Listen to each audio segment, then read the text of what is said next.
안녕하세요. 절대갑TV의 명품 PD 한PD입니다. 여러분들 요즘 최근에 주택시장이 무척 혼란스러우시죠? 집값이 어떤 사람은 폭락한다고 그러고 또 전문가들은 집값이 대선 이후에 반등한다. 또 다시 상승세를 이어간다. 자, 이제 그렇게 또 예측들을 많이 하고 있어요. 의견이 분분하다라는 거죠. 자, 여러분 무주택자들 또는 1주택자들, 예를 들어서 교체하셔야 되는 부분들이 있잖아요. 아니면 일시적 2가구 주택인 분들, 그리고 약간의 투자를 하고 계시는 분들, 수채, 수십 채 그런 분들 말고, 그런 분들, 약간의 재테크로 개념으로서 투자하시는 분들, 그런 분들을 위주로 제 방송을 들으시면 아주 정확한 이야기를, 정확한 자신의 판단을 하실 수 있을 것 같아요.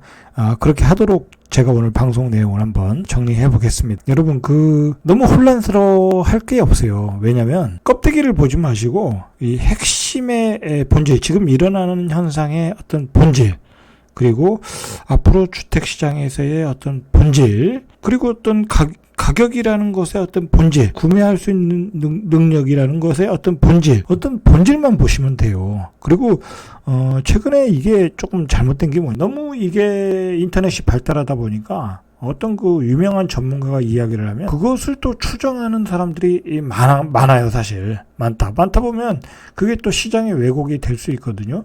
또 그게 왜 그러냐면 그러한 어떤 사람이 예를 들어서 그동안 예측을 잘했다는 사람들이 앞으로 시장은 이렇게 된다 그러면 그걸 계속 재생산하는 인터넷 상에서 블로그를 통해서 글들이 계속 복사되면 그리고 또 그걸 퍼뜨리는 사람들이 대부분이 또 어떤 전문가급의 사람들이에요. 그 업종에 종사하는 사람들이. 그러다 보면 그런 글을 읽은 비전문가들, 투자를 많이 하시는 분들, 아니면 상승을 바라시는 분들이 그걸 또 인터넷상에서 막 퍼뜨려요. 그러면 그게 또 대세인 줄 알고 일반 무주택이신 분들 아니면 젊은 분들이 또 따라해서 심리적으로 흔들려서 따라해서 충동 구매를 하게 되고 아니면 충동 투자를 하게 되고 그런 현상이 반복될 수 있다라는 거예요.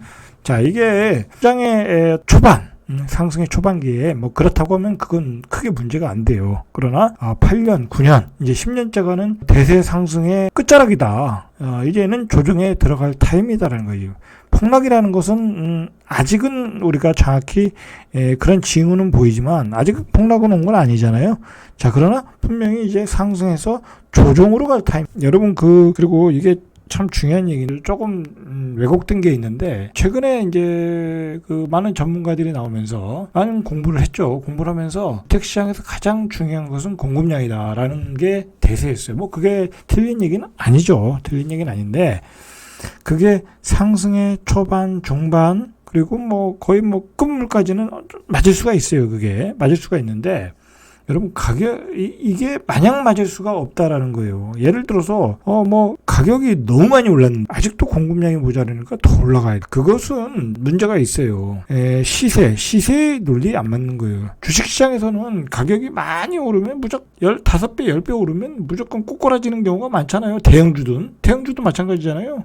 옛날에 차화장 장사에서 봤듯이 몇십만 원 같은 게 몇만 원까지 떨어졌잖아요. 아무리 좋은 주택시장이라는 것도 마찬가지라고 봐요. 너무 많이 오르면 그 집값이 3배, 심지어는 3.5배 그렇게 오르면은 결국은 조정을 줄 수밖에 없어요. 아무리 집이 모자른다고 해도. 왜냐면 집값이 너무 많이 오르면 내가 사고 싶은 지역에 집을 안 산다는 거예요. 그죠? A급 지역에 집을 안 사고 B급, C급 지역으로 살 수밖에 없는 거예요. 너무 많이 오르면. 그러나 주택시장이라는 것은 전국이 다 집이 모자라는 게 아니거든요. 서울의 강남만 모자랄 수 있는 거, 서울만 모자랄 수 있는 거예요. 경기도 지역은 집이 풍부할 수 있는 거예요. 그리고 계속 짓고 있고 B 선택, C 선택을 할 수 있다라는 거예요. 그러니까 너무 공급론을 가지고 대세 상승론자들이 주장을 하는데 그곳의 약점은 분명히 있다. 차선책을 선택할 수 있다라는 거예요. 자, 그래서 그걸 가지고 계속해서 주장하는 거예요, 상승론자들이. 집값은 올해 서울의 입주 물량이 모자르니까 대선 이후에 1가구 2주택의 금매물들이 소화가 되면 전세값이 올라가니까 매수하러 들어올 것이다. 자, 이럴 수는 있어요. 예를 들어가지고 오늘 할 얘기가 많은데 조금 앞에서 진도를 못 빼네요. 예를 들어서 또 전셋값이 조금 올라갈 수 있어요. 그러면 급매물들이 지금 나왔잖아요. 그죠? 2억, 3억씩 빠진 급매물들이 소화가 될 수 있다. 분명히. 그건 소화가 될 수 있어요. 그러니까 그건 사고 싶은 사람은 살 수가 있어요. 거기서 더 떨어질 수도 있지만, 제가 사라 마라 얘기는 못해요. 자, 그러나 그 급매물이 소화가 되면, 그러면 다음에 예전에 고가의 매물들이 또 있을 거 아니에요. 작년 고가의 매물들이 또 나올 거 아니에요. 이제 가격이 오른다고 하면 그 가격을 다시 서울의 집을 사시는 분들이 영끌해서 사겠냐 이거야. 저는 못 산다고 봐요. 아무리 가격이 올라가는 상승 타임이라고 해도 가격의 임계점이라는 게 있거든요. 자, 그 임계점은 이미 우리가 살 수 있는 구매력의 한계를 넘었다라는. 자, 이제 그런 점을 보고 이해하고 우리가 상승론자들의 이야기를 들어야 돼요. 그리고 예를 들어서 집값이 오른다고 하면 우리가 대안이 없다, 살 수 있는 대안이 없다고 하면 사야 될 수 있지만 지금은 대안이 만들어지고 있다라는 거예요. 대안이 왜? 청약시장에서 만들어지고 있다는 거예요. 청약시장. 구축의 시장이 아니라 청약시장에서 만들어지고 있다. 그리고 청약시장의 가격들은 아직도 매매 가격에 구축 가격에 70% 정도만 살 수 있다라는 거예요. 연말에 또 그 대선 이후에 상승세를 타면 청약시장도 또 뜨거워질 거라고 얘기해요. 조금 뜨거워질 수는 있겠죠. 그러나 다시 거래가 안 되면 청약시장도 죽을 수 있다는 거예요. 자, 그래서 지금 청약시장에 경기도 외곽 쪽, 안성, 동두천 이런 외곽 쪽은 완전히 지금 미분양이 나고 있고 이미. 그리고 심지어 송도에서도 가점이 17점, 24점도 당첨이 되고 있다라는 거예요. 그리고 대형 평수는 무주택자인 경우에는 그냥 당첨이 되더라는 거예요.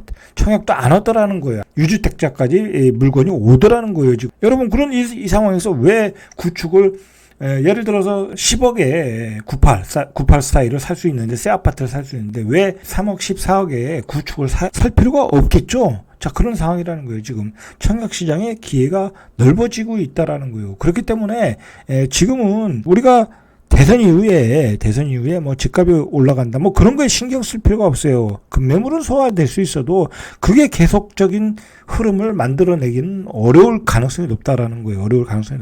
그리고 뒤에서 이야기하겠지만 대선 이후에 기대할 게 별로. 이번 그 선거에 가장 큰 문제가 뭐예요?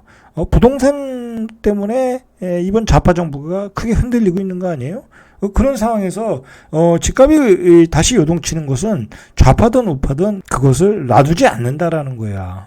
바로 대선이 끝나면 바로 어떤 그 규제, 그다음에 어떤 그런 그 투기에 대한 규제, 그리고 공급에 대한 강화 정책들 나올 것이고, 경우에 따라 신규택지도 지정할 수 있는 여러 가지 그 정책들이 공급의 포인트를 맞출 수 있다라는 거예요. 그런 점을 우리가 상황 판단을 해야 올해 시장에서 꼭지에 잘못해서 어떤 그 상승론을 주장하는 전문가들의 이야기를 듣고 잘못해서 꼭지에 살 수 있다라는 거야. 여러분, 집을 꼭지에 사면 문제가 되는 건 뭐냐면 한 2억 3억 이상 자기가 비싸게 사는 거예요. 주식하고 틀린 거야.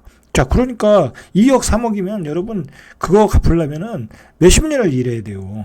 자, 그런 상황을 우리가 볼 필요가 있다. 자, 이제 우리가 최근에 서울시장을 좀 봐야 돼요. 서울시장에서 이제 일단 무슨 얘기가 나왔냐면 오세훈 서울시장이 2040 기본계획을 발표했어요. 자, 이 2040 기본계획도 알고 보면 공급에 대한 강화예요. 이제 35층의 규제를 풀고 어떤 그 특별한 지역, 그게 이제 용도 지역이 변경이 될 수 있는 지역들, 예를 들어서 이제 신문에 나온 얘기는 이천동, 압구정동, 주로 이제 강변 쪽이죠. 그곳에 50층 이상을 올려주겠다라는 거 아니에요? 용도 지역을 개편하겠다라는 거예요. 그래서 재건축 기대감에 이런 지역 정도가 약 들썩이군 있는 것 같아요. 그러나 그게 전반적으로 확대되는 건 아니겠죠.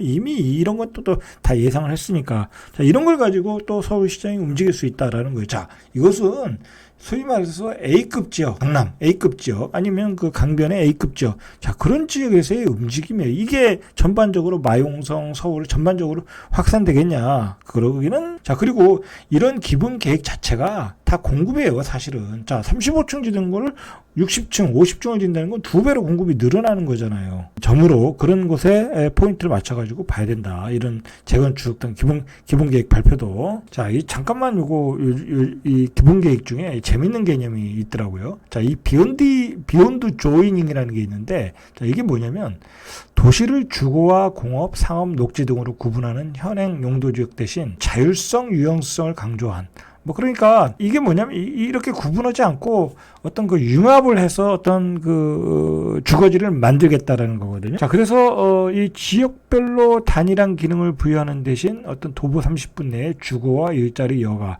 그러니까 이게 뭐냐면 상업시설 넣고 공원 넣고 일자리 넣고 뭐 그렇게 한다는 거예요. 자, 이게 뭐냐면 이것의 가장 그 좋은 샘플이 뭐냐면 이 개념이 뭐냐면 컴팩트한 도시. 그러니까 걸어서 출근하고 걸어서 학교 다니고 걸어서 공원에 갈 수 있는 그런 컴팩트한 생활권을 만들겠다라는 거예요. 이게 바로 세종시예요. 세종시. 이게 세종시예요. 바로 이 세종시 같은 생활권, 1생활권, 2생활권, 3생활권. 자, 그런 개념으로 서울의 도시계획을 짜겠다라는 거예요. 이 비욘드 조닝이라는 게. 그런 개념으로 이해하시면 될 것 같아요. 최근에 거래가 안 되잖아요. 거래가 안 된다는 거는 매물이 쌓이고 있다라는 거거든요. 자, 부동산 빅데이터 업체 아실에 따르면 전국 아파트 매물이 1년 전보다 크게 증가하고 있다.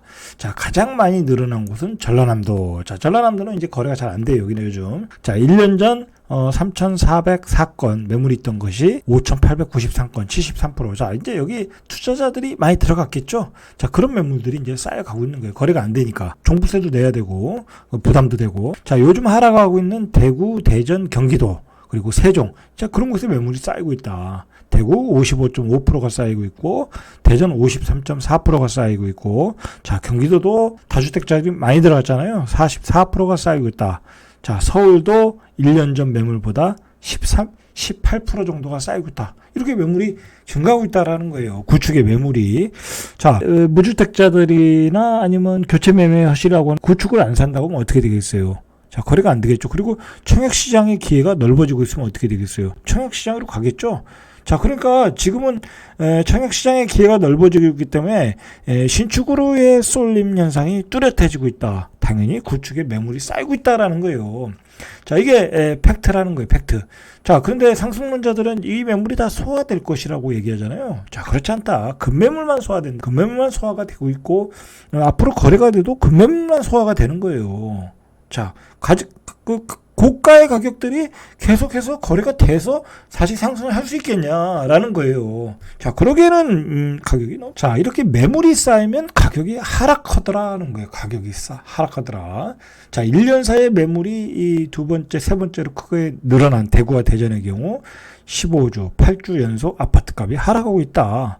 자, 세종도 1년 사이에 25.5%의 아파트 매물이 늘어났는데 가격이 계속 하락하고 있다. 매물이 쌓이면 가격은 하락한다. 자, 요즘 서울에서도 조금 많이 빠지는 데가 노도강이죠. 작년에 영끌에서 많이 들어갔잖아요.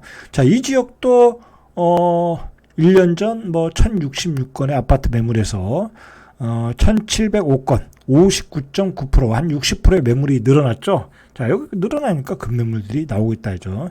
아마도 그 노도강이 25개 자치구 중 가장 많은 매물 증가세를 이루고 있다는 거예요. 자, 노원구, 강북구 각각 33.5%, 20%. 자, 그래서 노도강에 급매물들이 나오고 있다는 거예요. 매물이 쌓이면 급매물이 나온다라는 거예요. 지금 강남은 매물이 쌓이질 않아요. 자, 그래서 아직은 강남은 버티고 있는 거예요. 매물이 안 쌓이니까. 자, 매물이 쌓인다는 건 거래가 감소된다는 거거든요. 서울에 12월에 1126건, 1월에 1071건, 자, 2월은 1000건도 안 되겠죠? 자, 이렇게 급감하고 있다라는 거예요.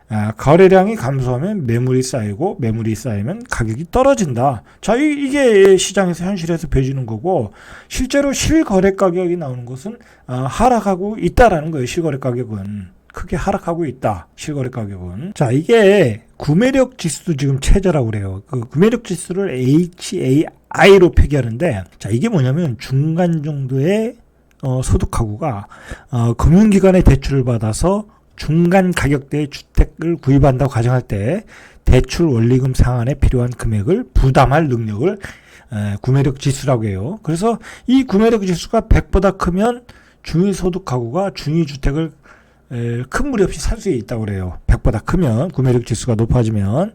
자, 그런데 KB부동산의 KB 주간 가격 동향에 의하면 지난 4분기 아파트 구매력 지수가 10월에 71.8, 자, 가격이 최고점일 때이죠, 이게. 그리고 11월에 71.9, 11월에 71, 석 달 연속 70대. 자, 이제 구매를 할 수 없다라는 거. 100에서 한참 밑이니까. 예? 이렇게 구매력 지수가 떨어졌다. 이제 집값이 멀리 날아갔다. 자, 이 구매력 지수가 70선까지 떨어진 게 관련 통계를 짓게 하면 2008년 이래 처음이다. 너무 비싸다는 거예요. 너무 비싸다. 여러분, 지금 대선에서도 나타나고 있지만 2030 세대가 가장 불만인 게 뭐예요? 집을 내가 내 월급으로, 내 소득으로 집을 뭐 10년을 일해도 못 산다는 거잖아요. 집값이 여기서 더 급등을 하면 이건 사회적인 문제, 어떤 정치적인 문제, 계급 갈등의 문제가 일어나는 거예요. 예? 이거는 보통 문제가 아닌 거예요. 뭐 그냥 개념 없이 막 집값이 더 올라야 된다, 뭐 그렇게 얘기하는 사람들이, 다주택자들이 있는데, 그거 참 위험한 생각이에요. 지금 여기서 만약에 집값이 여기서 오르면 우리 경제를 끌고 갈 사람들은 50대, 60대가 아니에요. 70대가 아니에요. 지금 20대, 30대, 40대예요. 자, 그 사람들이 집을 못 산다. 그러면 가장 열심히 일해서 가장 자산을 늘리고 경제 활동을 해야 되는 사람들이 좌절감에 빠지면 이 나라가 이게 유지가 되겠습니까? 이 경제가 제대로 돌아가겠습니까?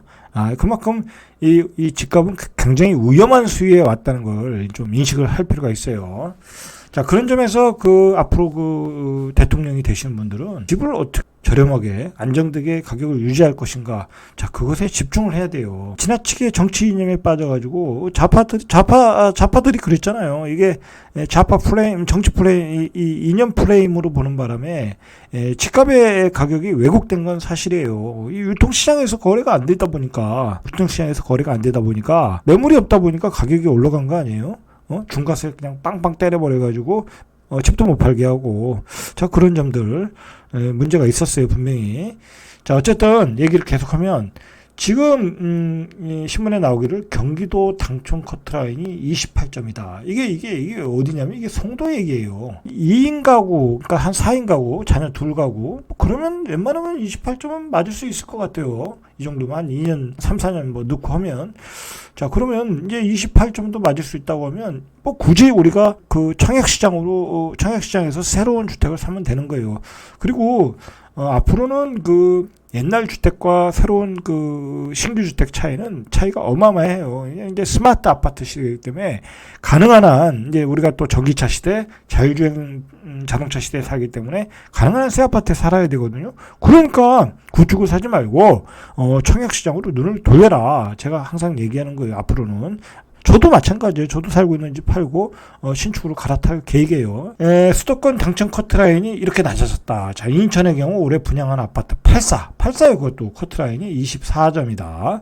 자, 작년 4분기에 48점이었대, 평균. 24점이 떨어졌어요. 자, 그러면 올해 만약에 하반기에 더 떨어지면 내년에는 미분양도 날 수 있다라는 거예요. 미분양도 날 수. 최근 분양한 인천, 송도, 럭스, 오션, SK뷰. 여기도 좋거든요, 아파트. 자, 84가 가점 17점인 사람이 당첨이 됐다. 아파트 가격이 떨어지니까 기존의 분양가가 비싸 보이더라는 거야. 송도에 9억이 비싸 보이더라는 거야. 예전에 쌌는데 12억, 13억 구축이 찍을 때는 9억이 싸 보였는데 그게 안 팔리고 12억이 안 팔리고 그 다음에 분양시장으로 와서 9억을 보니까 그것도 비싸네. 자, 그렇게 되니까 사람들이 청약을 안 하더라. 그 얘기는 뭐예요? 사람들이 살 구매력이 떨어진다는 거야. 돈이 없다라는 거예요. 돈이 다 투자로 들어왔다는 거예요. 다 투자로 당첨받아서 프리미엄 먹고 팔겠다라고 했던 사람들이 많았다는 거예요. 자, 지금 송도 같은 경우는 계약률도 떨어지고 있어요.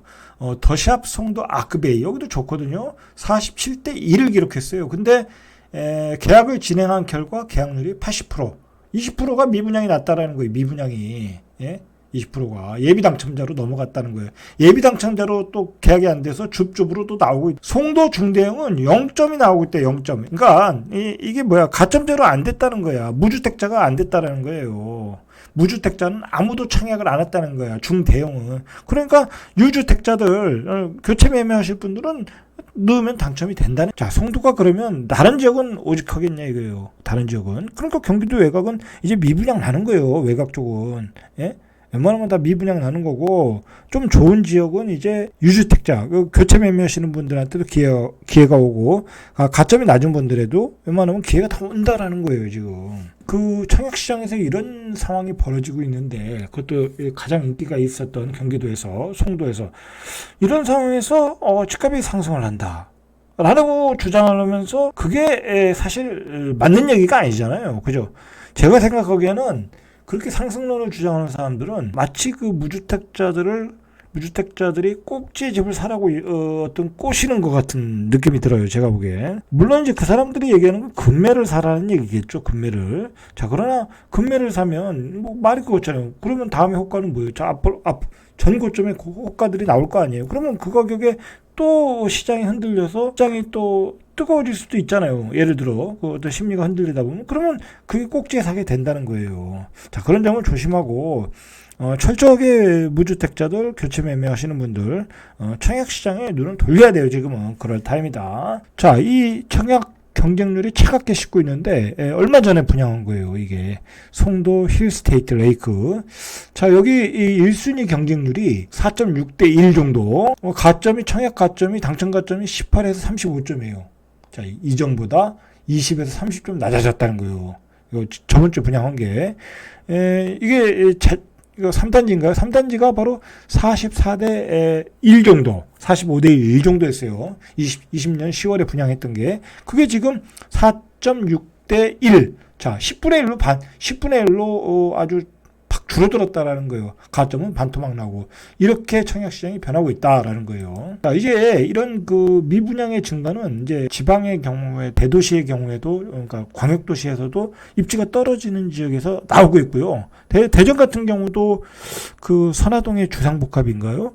그리고 대전 사람들도 주상복합 싫어하니까 입지가 떨어지면 경쟁률도 떨어지고 어떤 경우에는 미분양도 나오고 있어요. 광역시에서도. 뭐 대구는 뭐 말할 필요도 없고 예를 들어 30만에서 50만 도시들, 소도시들 있잖아요. 이런 경주 이런 데서 분양을 했는데 KTX역 경주, 자, 특별공급에서 345가구 모집에 한 명만 신청했대요. 자, 이 정도로 미분양이라는 거예요. 이 정도로.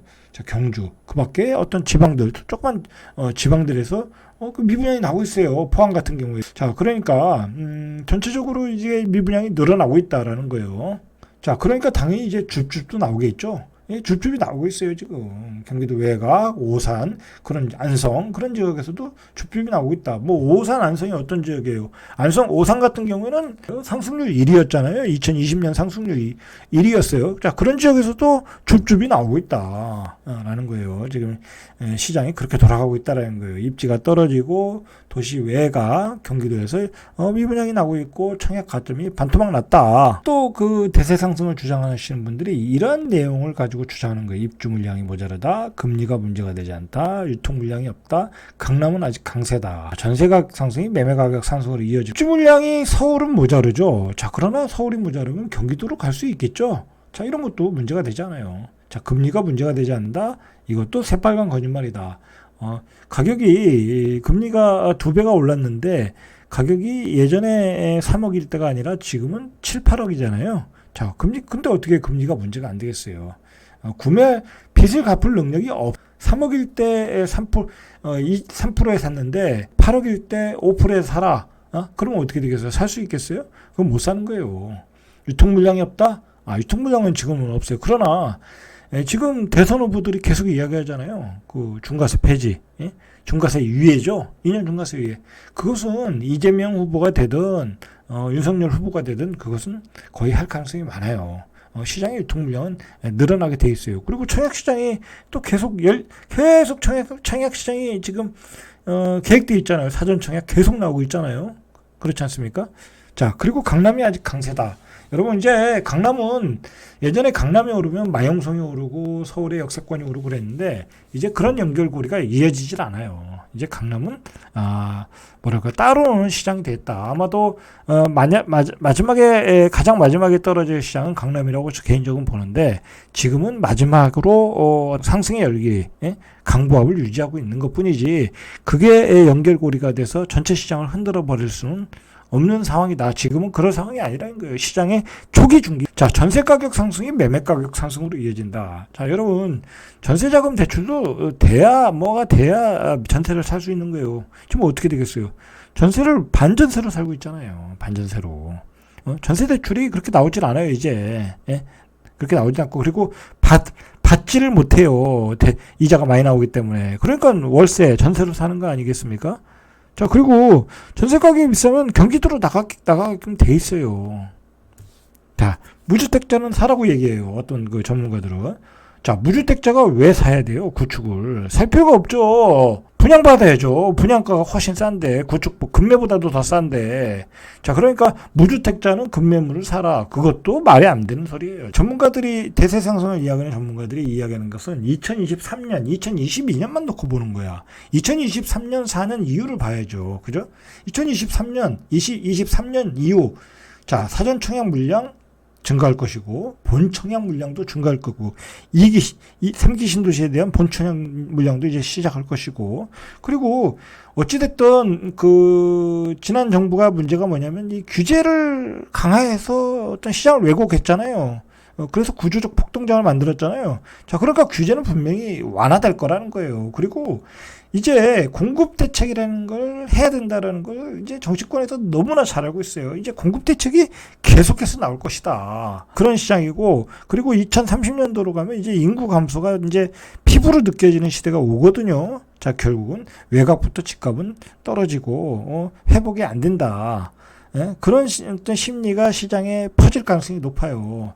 자, 그런 시장에 대해서 우리가 준비를 해야 되겠죠. 내 집 마련은 청약으로 해야 된다. 계속 강조드려요. 자, 이 대선 이후에 누가 되든 이 세 가지 대책이 나오면 집값은 확실히 잡을 수 있어요. 그러니까 관련이 있으신 분들은 이 세 가지 대책을 꼭 시행하셔야 돼요. 꼭 시행해야 된다. 그러면 집값은 잡을 수 있어요. 그리고 대선 이후에 이제 어쨌든 만약에 이제 야당이 되든 여당이 되든 뭐 서울시장은 누가 될지 모르니까 우리가 어쨌든 재건축 규제 완화를 하는 분위기잖아요. 벌써 2040 기본계획이 또 그렇게 잡혔고, 자, 그러면 또 시장의 재건축 위주로 좀 약간 들쓸 수 있거든요. 그러면 또 시장을 잡아야 되는 어떤 그런 보완책이 필요해요. 자, 그런 보완책으로서 꼭 필요한 게 이 양도소득세 중과세 유예를 해야 돼요. 이거 2년 유예 반드시 해야 된다. 분명히 해서 구축의 유통 물량을 늘려줘야 돼요. 늘려주면서 이게 늘려줘야 전세 물량도 좀 풀려나갈 수 있어요. 자, 그렇게 풀어줘야 된다. 자, 그리고 대선 후에 또 공급 물량을 바로 발표해야 돼요. 이제 준비를 해서. 자, 이게 뭐 나중에 한 번 더 방송을 하겠지만 이 서울의 근교에 그 좋은 아직도 빈 택지들이 있거든요. 빈 땅들이 있거든요. 그런 지역에 또 상기 신도시 주변에 연결을 해가지고 새로운 멀리 떨어진 곳에 하지 말고 상기 신도시 주변으로 해서 추가 공급 대책을 마련해야 돼요. 그리고 분양가도 싸게 해가지고 그렇게 해서 시장의 심리 장기적으로 공급량이 충분하다는 신호를 줘야 된다. 이걸 해야 돼요. 바로 여당이 되든 야당이 되든 반드시 이걸 해야 된다. 예전에 제가 별로 좋아하지는 않지만 MB가 바로 했던 게 그거잖아요. 보금자리 주택에서 굉장히 분양가를 싸게 해서 서울 근교에 어떤 주택을 공급하겠다고 해서 그때 시장이 그 아파트 사겠다고 해서 시장이 팍 죽었어요. 자, 그런 대책을 한 번 더 마련해야 되는 거예요. 서울 근교에 저렴한 택지를 가지고 상기 신도시 주변에 추가 택지를 마련해서 추가로 지정하는 문제, 그것도 분명히 차기 정부에서 해야 된다. 자, 그리고 전세 대출에 대한 문제도 조금 생각을 해야 돼요. 전세 대출도 어떤 DSR 규제를 조금 해야 되지 않나. 이제 그 정도, 이건 그 정도만 해야 되고, 그리고 한 가지 더 얘기하면 이게 주택시장의 공급을 계속 늘려줘야 되거든요. 자, 그러면 이제 지방 같은 경우에는 사실은 지방이나 외곽 같은 경우에는 지금 취득세 중과잖아요. 자, 취득세 중과는 풀어줘야 돼요, 이제. 취득세 중과는. 자, 그거 뭐, 지방에 이제 집값이 자리가 잡히면, 그거 뭐 다주택자리들이 가서 사고 말고 뭐 그런 게 중요한 게 아니에요. 뭐 그 사람들이 사야 또 주택이 늘어나는 거거든요. 전세값이 안정이 되는 거거든요. 그렇지 않고 지금 지방 같은데 취득세를 계속 중과하면 공급이 늘어나질 않아요. 분양이 안 되니까. 예? 분양이 안 돼요. 지방에는 인구가 감소하는데 계속해서 주택이 늘어나면 그게 뭐 분양이 되겠습니까? 안 되겠죠. 다주택들이 사가지고 월세를 놓거나 전세를 놓거나 임대차를 놔서 공급이 됐던 거 아니에요. 자, 그러니까 그런 지방 그 지역들은 이제 중과세, 취득세 중과세 완화도, 규제 완화도 필요하다. 저는 그렇게 봐요. 중장기적으로 볼 때. 오늘은 여기까지 이상 절대값TV의 명품 PD 한 PD였습니다.